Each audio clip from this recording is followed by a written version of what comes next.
Hi, so we are still on lockdown. It's still really boring. I've had to resort to dyeing my own hair, which has had mixed results. Yeah, bottoms look good, tops not so much. But you know what? We can't have everything. So yeah, kind of because we can't go anywhere or do anything. There's not a lot I can really talk about. But I found a 30-day musicals challenge list on here. My phone case says Neville would have done it in 4 books, by the way, just in case you're wondering. So I'm going to attempt to do 30 days in 30 minutes or less. This could be interesting. Okay, so I've kind of quick skimmed through the questions. So I have kind of thought ahead. So, 1. Favourite musical? Les Mis or Phantom? Can't be the classics, don't try. Many have tried, not many have succeeded. They've had to go their own way. Les Mis and Phantom just are what they are. They are brilliant. Favourite Elphaba? Obviously, Idina Menzel is iconic. Favourite Elphaba though, Rachel Tucker. Not least of all because she's a ginger, she's lovely. As she replied to my fan mail, I met her at West End Live. She's just iconic. Favourite female solo? I presume you mean favourite female solo song, which I guess would have to be On My Own from Les Mis. Classic. It's just a classic. You can't beat it. Everybody looks at Eponine and goes, oh my god, and the heart breaks at that moment. So, On My Own. Favourite male solo? Quite tricky, to be honest. I don't want to say everything from Phantom or Les Mis, but I mean, I really love Who Am I, so possibly that. I don't want to say everything from the same show, but I'm gonna. Favourite 11 o'clock number? They all grip you in different ways. I don't really have a favourite 11 o'clock number. There is loads and loads of songs that take place like in situ in a musical that I love and then I don't really like to listen to outside of it because I don't really get it. Guess probably Raise You Up Just Be from Kinky Boots. Just because by the time that's done, it's like you have got the biggest grin. You cannot fail to have the biggest grin ever. You just feel empowered and great and want to be a drag queen, so that. Best West End revival. Oh my god, bringing back Mary Poppins was the best thing they ever did. Loved it. I love the fact that they cast Charlie Stemp. I loved the effects that were actually in some ways quite simple but really effective. I still don't understand how she flew over the audience. Everybody knows the songs. It was just one of those things that was absolutely joyful from start to finish, and I really want to go see it again. If you know, I don't die and the West End opens again. Those two things, if stars are in alignment for those two things, then yeah, definitely go for that. Best takeover in a row. Jordan Luke Gage, Strat, Bat Out of Hell. Just will not hear any arguments. Will not hear any other contenders. It's Jordan as Strat. Because I saw him when he was a cover and I was so delighted when he got the part kind of like full time. I was like, that is the best decision ever. Well done. Good job all around there. Musical shower song is currently I Say No from Heathers. Even though I haven't seen Heathers, I've seen the film, obviously, which is really, really good. I really like the film. But I Say No is brilliant. Features one of my favourite lyrics, which is I'm not Bonnie, you're not Clyde.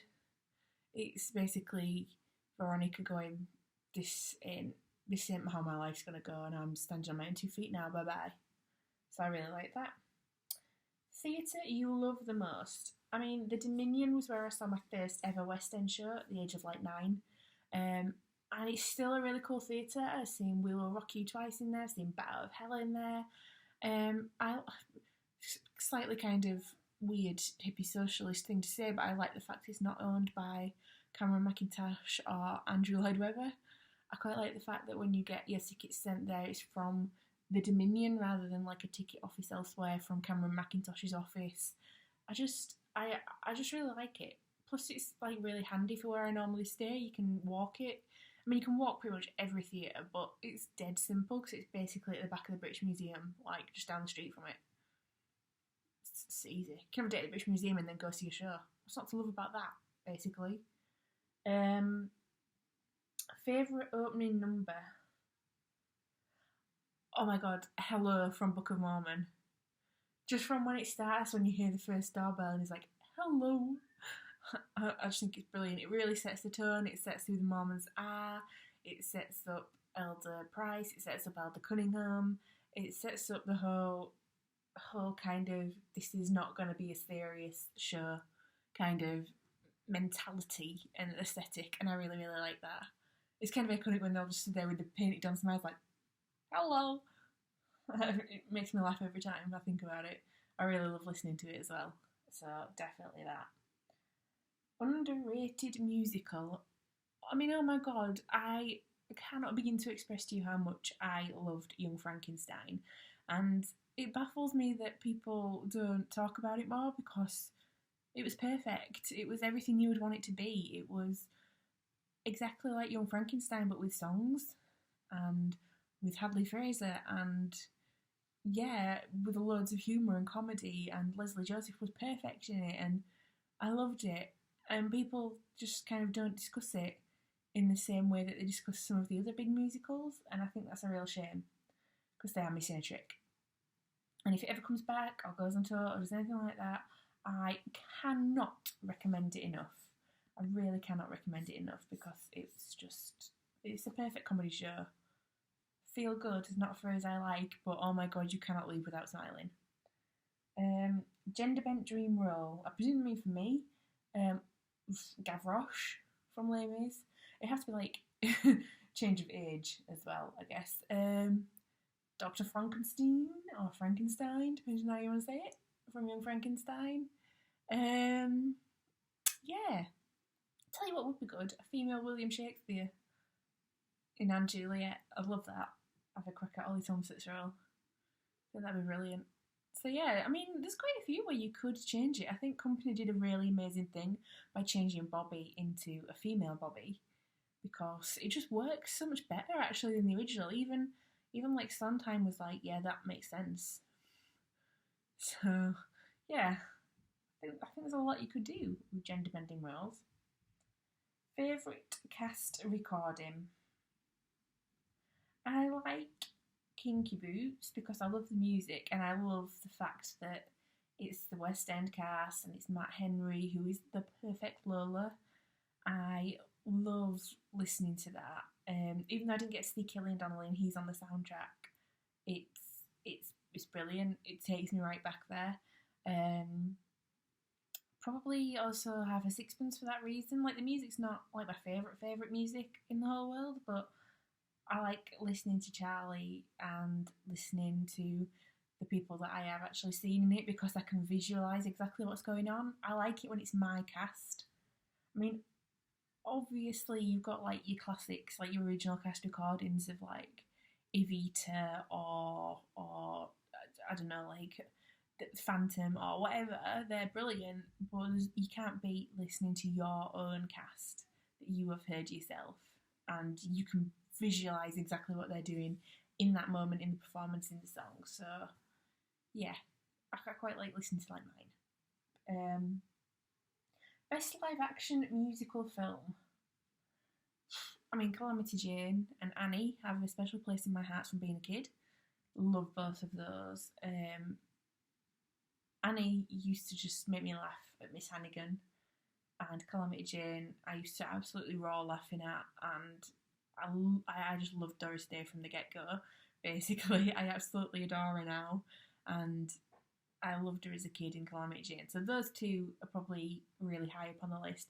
I really loved Rocket Man recently. That was like a proper musical insofar as the songs told the story and there was proper dance routines and dance breaks and people sang their feelings rather than said them. It was like the traditional musicals, and that's what I really, really enjoyed about it. So I really liked that. I also just recently, like yesterday, watched Jersey Boys, the film, for the first time. I got it in the bargain bin at HMV, which, how it ended up there, I don't know, because it's probably one of the better stage to film adaptations, if I'm honest, insofar as it's very similar. They weren't afraid to do the narration to the audience and break the fourth wall. They cast the Broadway cast, so you had people that were completely at home in the role, and and comfortable in it and knew that they could perform everything perfectly. So I really, really enjoyed that. I can't recommend Jersey Boys as a film enough, to be quite honest with you. I really got quite quickly into that and really enjoyed it. Favourite Jenna? Well, I've never actually seen Waitress. We'll get to now. But the only person I've seen at like West End Live do it is Lucy Jones. So I guess I'm gonna have to say Lucy Jones, just because it brings back memories of her and David Hunter singing "Bad Idea" and the microphones breaking at West End Live last year, and he grabbed her and sang into her microphone like forehead to forehead, and it was really cool. And then the following day they came out and the music started up and he looked at the audience and went, and it was really funny. And it just makes me think of that. And her version of "She Used to Be Mine" was absolutely flawless both days, and really cannot love that version more than I do. So I guess if I had seen it, I would have loved Lucy in the role. So I'm going to say her. Musical that makes you cry. This is halfway, by the way. So, yay. Musical that makes you cry. Lots of musicals kind of get to me in a different way. It depends what's like going on at the time, or what you're kind of taking from a musical. I remember crying at Bruce Bogtrot finishing his cake in Matilda. Cry at Les Mis every time. Yeah, there's loads of bits in musicals that make me cry. I think I have a faint recollection of the first time I saw Legally Blonde, being really happy that she'd got like her internship or whatever, and I got really emotional about that. Mary Poppins, when she flew over my head, I cried at that because I was just like a child again. Like I was a child, and Mary Poppins, the character that I used to watch in the film, flew over me on an umbrella. It was crazy. The woman next to me cried. The woman at that side of me cried. The whole audience was just like, so yeah, there's lots of bits of it that get you emotional in different ways. I'm trying to think of anything else now. I don't think there's anything else really that makes me mega cry. I mean, Mary Poppins was probably the messiest because I ended up with like eyeliner down my face. That was not ideal, to be honest. First show that you saw, I don't remember the first musical as in like the touring casts or whatever. I faintly remember Me and My Girl. And I remember seeing Bugsy Malone when I was about 7, possibly, maybe a little bit younger than that. I won 2 tickets, so me and my mum went to see that at a whole new theatre. First one I saw in the West End was Beauty and the Beast, and it was like the Disney musical, like before Lion King, before Little Mermaid, before Mary Poppins. They did Beauty and the Beast first because that had just won them like a whole host of Oscars and awards, and so they pretty much banged it out straight away. And I saw it in 1998, which was a while after it came out, obviously, but it transferred over from Broadway. And it was Michelle Gale, who was in EastEnders. For some reason, she got like Belle, and John Barrowman as the Beast. I don't remember who else was in it. I'm like 90% certain that my mum or my dad will have a programme somewhere because we have it for everything. But yeah, John Barrowman and Michelle Gale, Beauty and the Beast, Dominion Theatre, February 1998, just before I turned 9. Still my favourite theatre. We did go see quite a lot of musicals when I was a kid, like 42nd Street, saw Gemma Craven in, Me and My Girl. We saw quite a few different bits, so I don't really know which was first out of all of those. I just remember the first West End one being Beauty and the Beast. Favourite musical quote? I love every time in Kinky Boots that Lola goes, "Ladies, gentlemen, and those who've yet to make up their minds." I love that. I also love basically all the historical parts of 6, like at the end where, I can't remember the quote, but they say something like, "We have changed history, we're attached to Henry, and we'll always be Henry VIII and his 6 wives." But nobody would know him if he didn't have 6 wives. And basically we're just a victim of the patriarchy of historical documentation.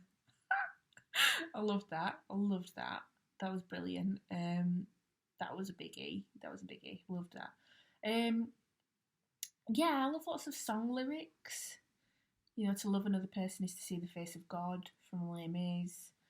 I love the whole "Where Are They Now" bit at the end of 9 to 5. Oh my god, I love it.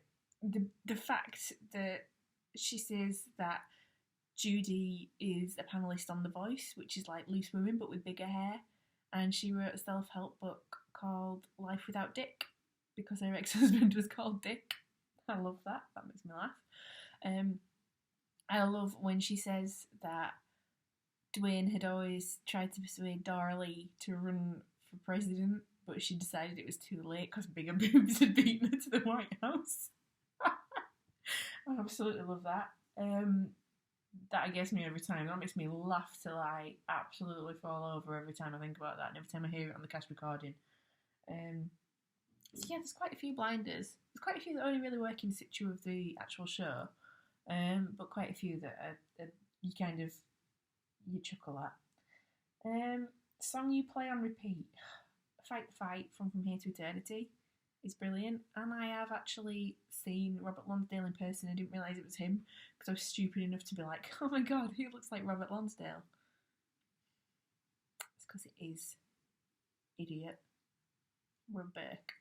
So yeah, I play that quite a lot. I Say No and Dead Girl Walking from Heathers I play quite a lot. What else? I listen to quite a lot of 9 to 5, the West End recording at the minute. Hey Boss, I listen to quite a lot. 6, I listen to quite a lot. Most of the music I listen to is musical soundtrack related, so it's kind of hard to pick a song. But Fight the Fight, is definitely like well up there in terms of my top songs just ever. So yeah, I'm gonna say that. Favourite jukebox musical? It depends. I really love Jersey Boys. I really enjoyed that because there was loads of songs that I didn't actually realise were 4 seasons, and I came out of that going, Bob Gaudio is a genius. Like really, really clever.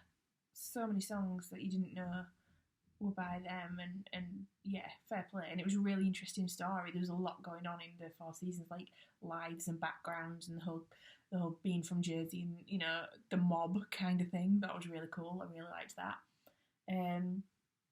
We Will Rock You, just because I love the music of Queen. I mean, who doesn't? That's probably one of my favourites because the storyline seems silly, but it takes you about a minute and a half and then you're like well sucked into it. It's like post-apocalyptic world where all real music is banned, but there's one instrument yet left, and the kind of the chosen one has to go find it. And there's a whole group of bohemians, and they know a Rhapsody exists. It's like, can you see where that's going? I love that. I love the fact that they'll come out at the end and do Bohemian Rhapsody. It's just like a massive, everyone's like headbanging like they're in Wayne's World. I really enjoy that. It's brilliant. I thoroughly recommend it. I went to go see it on tour before Christmas, after not having seen it for probably 6 or 7 years, because it closed in the West End, and I saw it twice there. And then made some changes, but they made changes for the better. They'd updated it a little bit, like the references they made were no longer about Pop Idol. And because it was touring, they took out the references to Tottenham Court Road Tube Station and stuff like that, which is totally, totally acceptable, and it was right. It wouldn't have worked if they'd kept it as it is. So I really like that it's evolved to kind of pay tribute to music as it is today, as well as anything else. So, yeah, brilliant. Love that. I love how much love Freddie gets in that show. I love that. Show you've seen the most? Phantom, 5 times. 1 Geronimo Rauch, 2 Scott Davies, 2 Ben Foster. That's as the Phantom. 1 Liam Tam as Raoul. 1 Matt Blaker and 3 Nadeem Nammans. Yeah, I love that show. I love Raoul. I don't know if I've ever said it before. I think I have. But yeah, I love that show. I love Phantom. It's brilliant. It's a classic. Andrew Lloyd Webber's always said that he will not write anything better than that, and to be honest, yeah, that's fair. That's fair assessment. You won't, Andrew. No offence, pal, but you will not. Show you're desperate to see. I don't really know. There's things that I've missed that I really, really would have loved to have seen. Would have liked to have seen Chess. I would have liked to have seen Hello Dolly. I don't know if that's still going to go ahead with Imelda Staunton. Would have liked to have seen Miss Saigon when it was on. There's quite a few bits where I think, oh, I wish I'd have seen that. I wish I'd have seen Wind in the Willows because I've watched the version that's online. Pointing at the telly like you don't know where I'm going to watch stuff. Yeah, I watched the version that's online and I really, really enjoyed it.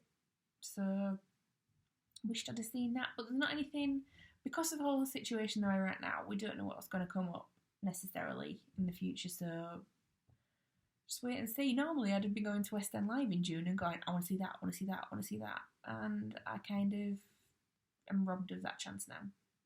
So, we'll see. See what happens. Which sixth queen are you? My favourite, historically, is Catherine of Aragon, just because she was such a badass. And Henry didn't deserve to have as a queen that was as capable as she was, quite frankly. I love Catherine Parr as well, because as she sings in Six, I wrote books and psalms and meditations for female education so all my women could independently study scripture. I even got a woman to paint my picture. I like that. I like that she's one at the end that stands up and goes, look, this is not about a man's version of history. We should be aware that we did great things for women and women's history as well. So I really like that. So I want to say Parr. Yeah, I always have a soft spot for Parr as well, just because I feel really bad that she couldn't marry the man that she loved. She had to marry Henry, but then in the end, when Henry died, she went and married him anyway, and then got unexpectedly pregnant at the age of about 38, even though she'd been married like 3 times before. She actually got pregnant with the man that she really, really loved, and then died shortly after childbirth, and it's just like, oh my god, Catherine, we were rooting for you so bad. So yeah, I always have a bit of a soft spot for Parr as well, so I guess her. Biopic you want to see? As in one that's not been made yet, or one that does exist? Because I don't really know. Rocket Man was as near to perfect as I can imagine. I would like to see a biopic maybe of like Andrew Lloyd Webber, just because when there was a bit of a documentary on him for his 75th birthday, I think it was last year, or year before, whenever it was, he's really interesting actually in terms of his background and where he gets his inspiration from and the musical family he's from and stuff like that. So I guess him I would like to see a version of. I don't know. I'm kind of more into like original stories, to be honest, more than anything. Like this whole, oh yeah, this is about Gloria Estefan, so we're doing the musical Gloria Estefan, doesn't really do a lot for me. I'm not. I don't mind jukebox musicals where they use the music, but I don't really like ones where they're specific bio of people, unless it's really like an interesting story, like Jersey Boys is, because that's just a crazy ride. Tommy DeVito, crazy man, crazy. Favourite Angela Lloyd Webber musical? Phantom? No question. Favourite Jason Robert Brown musical? I've never seen one, but I guess the music of the last 5 years is the best, so who knows. Favourite Sondheim musical? Not a major fan of Sondheim, if I'm perfectly honest with you. Company, I've seen a concert cast of and I really like. Sweeney Todd done well, he's really good. He's not my favourite. I would have liked to have seen Follies. So I guess Follies. I'm going to say Follies. Favourite Rodgers and Hammerstein musical? Oklahoma. Just because you cannot not love Curly, whether it be Gordon McRae, whether it be Hugh Jackman, whether it be Nate Hackman. It's brilliant, and Laurie is great as well. She's quite ahead of her time in that she's quite feisty for a girl who was written when she was written and set when she's set, so I guess that. Last show you saw before Isolation was Mamma Mia. I swear to God, if I die, or if theatres never reopen, I am going to be so annoyed it was Mamma Mia. They weren't my favourite, let's be honest. I realised about halfway through that actually I'm not mad keen on ABBA. I've never come to that conclusion before. I've watched the film thinking this is mediocre. But I thought maybe it's one of those ones that don't translate well to film, because if I'd only ever seen Les Mis as a film, I'd think it was crap. So, I'm like, yeah, okay, we'll give it a go. Now I stand by my assessment, it's mediocre. Rob Fowler, I love the bones of, but No, not in Mamma Mia, sorry. There's a lot wrong with it, and that's something to digest for another day. It's not a today job. But yeah, not for me, I'm afraid. First show you'll see after isolation. Depends when isolation ends. I really want to go back and see something really joyful, like Mary Poppins or Anne Juliet, or go see Les Mis, because my plan for West End Live weekend was to go see Les Mis on a day when it was Luke McCall and John Valjean role. I love John Robbins, don't get me wrong, I wouldn't be averse to seeing him, but I really wanted to go see Luke McCall. And I found in a book the other day the itinerary I'd set out for my West End Live weekend. And it's got the days written as what show I'm going to see on what day. And the day I'd put Les Mis, brackets, Luke's day. So I want to see Anne Juliet again, want to see Mary Poppins again, want to see Luke in the Jean Valjean role. Yeah. I just want to go see something that I know I'm going to leave smiling. But to be honest, at this point, I'd be happy to just go see anything and sit in a theatre because I miss it so bad. And I did 30 days in under 30 minutes, so I'm quite proud of that. But I miss theatre. I really miss theatre. I really miss not having something to plan for. I really miss not thinking, West End Live time is coming. Usually at this point, I'd be starting to look at hotels. I'd be starting to think about what else I'm going to do when I'm down there. I'd be starting to plan what shows I'm going to see on what day, what theatres are near to Trafalgar Square, so I don't have to trek far. After the shows are done at West End Live, I'd be thinking about trains. I'd be thinking about what I'm going to wear and how much sun cream I need to pack. And right now, I'm stuck inside. Hey ho. So when all this is over, we just need to completely throw ourselves back into theatre and support the West End and getting that back. Because there's some amazing shows out there, as we've literally just gone through and proven. And there's many more that I haven't even mentioned that, definitely need to be investigated when we're back to normal. If any of us can remember what normal ever feels like.